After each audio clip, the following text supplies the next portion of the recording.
Sidang gugatan perdata dengan nomor 912 PDT, G, 2023 PN, Surabaya, terkait sengketa tanah seluas 6.850 meter persegi yang terletak di Jalan Puncak Permai Utara 3, 5-7 Kota Surabaya.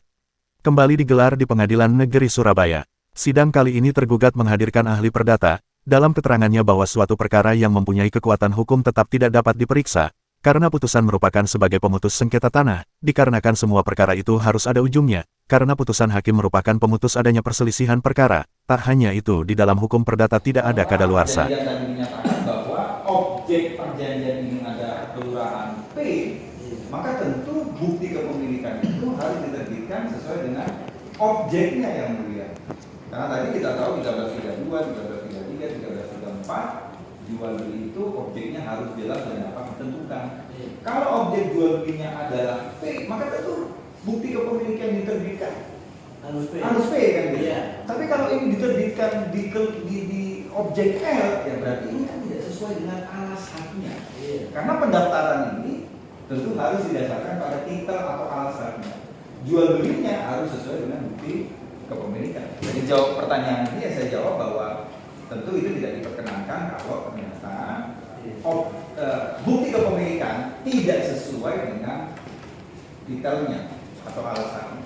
Artinya ada batal terhadap objeknya itu, ya batal terhadap perjanjiannya atau apa? Baik, kalau objeknya ternyata tidak sesuai atau tidak dapat ditentukan, kita tahu pelanggaran terhadap syarat objektif kontrak 1320 syarat yang ketiga, maka perjanjiannya batal. Kalau ternyata objeknya ini tidak dapat ditentukan. Dari ilustrasi tadi, objeknya sebenarnya sudah jelas bahwa objeknya di P, tapi kemudian sertifikatnya itu terbit R gitu. Artinya sertifikat atau bukti kepemilikan ini tidak sesuai dengan titelnya. Berarti kan yang dibatalkan harusnya yang tidak memiliki kekuatan adalah bukti kepemilikannya, bukan kontraknya. Kontraknya sah. Ya kalau memang tadi memenuhi syarat sahnya perjanjian 1320 misalnya sudah jelas objeknya di kelurahan P, ya berarti kontraknya di P dong ya. Kontraknya sah. Kontraknya harus P. Ya. Syarat untuk dapat apa dipegang oleh hukumnya kayak gitu. Betul ya. Ya. Jadi kalau sepanjang tadi misalnya sepakatnya jelas, kewenangan atau kecakapannya jelas, objeknya jelas dapat ditentukan, tidak ada perbuatan melanggar hukum, tidak bertentangan dengan perundang-undangan, kesusilaan, ketertiban umum, ya kontraknya sah yang mulia. Tetapi kemudian kalau ternyata bukti kepemilikannya tidak sesuai dengan kontraknya, ya berarti yang bermasalah ini adalah bukti kepemilikannya, bukan kontraknya. Kalau itu Artinya tidak ada kesesatan. Ini ada hubungannya dengan teori kesesatan. Oh tidak ada yang mulia sebenarnya. Kalau kesesatan 1321 cacat kehendak yang mulia, kekhilafan 1322 itu error in persona, error in objecto. Jadi Kalau dalam konteks ini kesesatan atau kesalahan itu tidak boleh disengaja dalam pembuatan kontrak, bukan dalam penerbitan bukti kepemilikan. Karena bukti kepemilikan ini kan didasarkan pada kontraknya ya. Kalau kontraknya sudah jelas menunjuk P, tidak ada kekhilafan, tidak ancaman, penipuan, paksaan, kontraknya sah. Cuma yang bermasalah ini adalah bukti kepemilikannya. Harusnya bukti kepemilikan itu diterbitkan sesuai dengan objek jual beli dong harusnya. Lama dianggap sebagai gugatan yang berdasarkan pada etikat tidak baik. Kalau memang dulu dia memiliki hak, kenapa nggak dari dulu digugat? Kenapa bapaknya dulu ahli pewarisan tidak gugat, tapi sekarang baru digugat? Jadi gugatan yang terlampau lama pun dianggap itu tidak berdasar etikat baik, maka dianggap itu ada terdapat pelepasan hak. Karena dari dulu sebenarnya dia punya hak tapi nggak dituntut-tuntut, maka dianggap dia melepaskan hak itu. Jadi yang mulia kalau dikaitkan dengan itikat baik dalam pengajuan gugatan, berarti kita bicara bahwa gugatan ini atas dasar kejujuran, tidak ada maksud untuk melakukan penyiasatan atau memanfaatkan proses hukum dalam memperoleh suatu hak. Saya kira itu mungkin jawaban saya. berlaku di Indonesia Terhadap tanah tentu tidak berlaku untuk daluarsa, karena hukum tanah kita tidak mengenal daluarsa. Hukum tanah kita mengenal west forwarding atau pelepasan hak tadi. Terlalu lama baru digugat, dianggap dia melepaskan hak itu. diulangi lagi, dipakai dasar menjadikan gugatan baru misalnya. Ya kan? Tadi Ali menyebutkan kalau nggak saya sepakat itu tidak termasuk sebagai syarat etikat baik, betul ya? Ya, artinya kalau dia mengajukan gugatan tanpa hak, itu juga termasuk itikat buruk. Putusan sudah ada berkekuatan hukum tetap, kemudian gugat lagi, ya itu kan berarti tidak itikat baik. Namanya itu ya. Putusan yang telah berkekuatan hukum tetap itu apakah mempunyai kekuatan mengikat jika sudah mengajukan PK? Belum tidak, Pak. Putusan yang telah tertutup upaya hukum atau tidak diajukan upaya hukum. Putusan PN tidak dibanding ya, dia berkekuatan hukum tetap. Putusan banding tidak dikasasi, dia berkekuatan hukum tetap. Putusan kasasi dia berkekuatan hukum tetap. Oleh karena itu, upaya hukum dari putusan yang berkekuatan tetap itu adalah dengan mengajukan peninjauan kembali. Berarti tetap mempunyai kekuatan. Ini namanya BHT, Pak. BHT menyatakan bahwa si A melakukan perbuatan melanggar hukum dan si A dinyatakan bahwa bukan sebagai pemilik objek tanah. Ternyata si A yang kalah tadi itu mengajukan gugatan baru yang dalam petitumnya di gugatan yang baru tadi memohon agar dia dinyatakan sebagai pemilik tanah. Bagaimana menurut pendapat ahli? Ya, pertama kita dijual tanah pakai hukum benda BB kita. Nah, jual beli tanah kita, kalau secara BB jual beli itu terjadi peralihan kepemilikan apabila ada leverage. Ada leverage.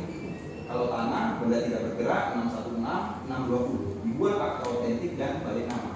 584 salah satu cara memperoleh hak ini dengan leverage penyerahan. Bagaimana dengan tanah? Nah, Pak, terhadap tanah tidak membedakan kapan obligatornya, kapan mengikatnya, kapan leveringnya. Kapan mengikatnya, kapan leveringnya itu tidak dibedakan dalam konteks hukum tanah. Kalau ini kan jelas mengikat sepakat, levering, peran kepemilikan karena levering 1458, 1459. Hukum tanah kita tidak membedakan. Nah, oleh karena itu Pak, seringkali dalam praktik nanti diklarifikasi dengan ahli pertanahan, seringkali levering ini dikaitkan dengan formalitasnya. Dalam hal ini pembuatan akta PPAT dan balik nama. Cuman Pak, sikap pengadilan kita tidak seperti itu. Meskipun dengan kuitansi dianggap sudah ada jual beli, sepanjang sudah terpenuhi sifatnya tunai dan terang. Saya kira itu. Hukum tanah kita tidak membedakan. Terima kasih ahli. Boleh Pak. Pak, jadi ini sedang mana tanggungan? Ini sedang dalam kasusnya begini. Itu saya kan bilang. Nanti dulu jangan dipotong dulu. Pak, saya nggak tahu objek ini sedang dalam jaminan. Pak. Iya. Saya nggak tahu. Dalam gugatan saya kita sudah jaminan. Iya. Ternyata objeknya ini dalam hak tanggungan. Maka sita jaminan yang dinyatakan oleh hakim ketika dilakukan pencatatan ke kantor pertanahan, dia nggak bisa berkedudukan sebagai sita jaminan. Dia sebagai sita persamaan atau sita penyesuaian. Artinya karena sudah ada hak tanggungan, maka sita belakangan ini dia apapun namanya, apakah sita jaminan atau sita eksekusi, dia nanti berkedudukan sita persamaan. Jadi tidak menjadi soal untuk itu, Pak. Nggak menjadi masalah. Padahal sudah dia mengajukan Tetap, karena putusannya sudah berkekuatan hukum tetap, maka perlu upaya hukum luar biasa. Selain itu, kita juga punya khas alasannya dibatasi, ya, limitatif alasannya. Pasal 67 Undang-Undang Mahkamah. Oleh karena alasannya terbatas ya, maka kemudian itu disebut sebagai upaya hukum luar biasa. Meskipun kita tahu lihat alasan-alasan pasal 67 itu yang mulia ya, semua perkara bisa aja dia berikan, terutama berkaitan dengan adanya kesalahan atau kehilapan hakim dan menjelaskan supaya karena normanya sangat terbuka ya. Hukum tetap, apalagi kemudian dia sudah bersifat positif, ya, putusan yang mengabulkan atau yang menolak, maka tentu tidak dapat diajukan gugatan baru. Maka upaya hukumnya adalah mengajukan upaya hukum luar biasa, mengajukan PK.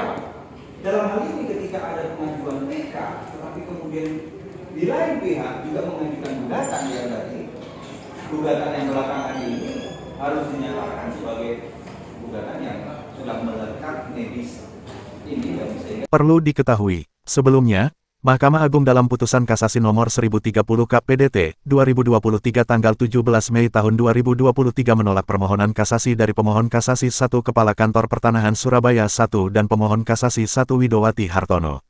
Majelis Hakim Kasasi yang diketuai Maria Anasamiati, SH, MH itu juga memutuskan memperbaiki amar putusan Pengadilan Tinggi Surabaya nomor 196 PDT 2022 PT Surabaya tanggal 12 Mei tahun 2022 yang menguatkan putusan Pengadilan Negeri Surabaya nomor 374 PDT, G, 2021 PN Surabaya tanggal 31 Januari tahun 2022.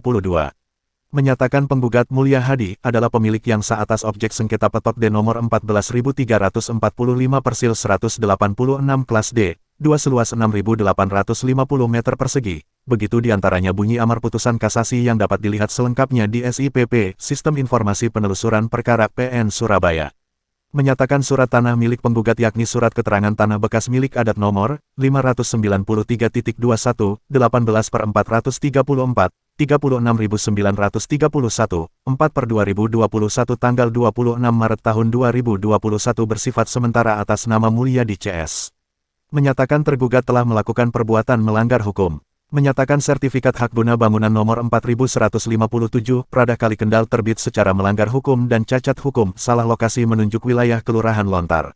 Menyatakan sertifikat hak guna bangunan nomor 4157 Pradah Kali Kendal tidak mempunyai kekuatan hukum.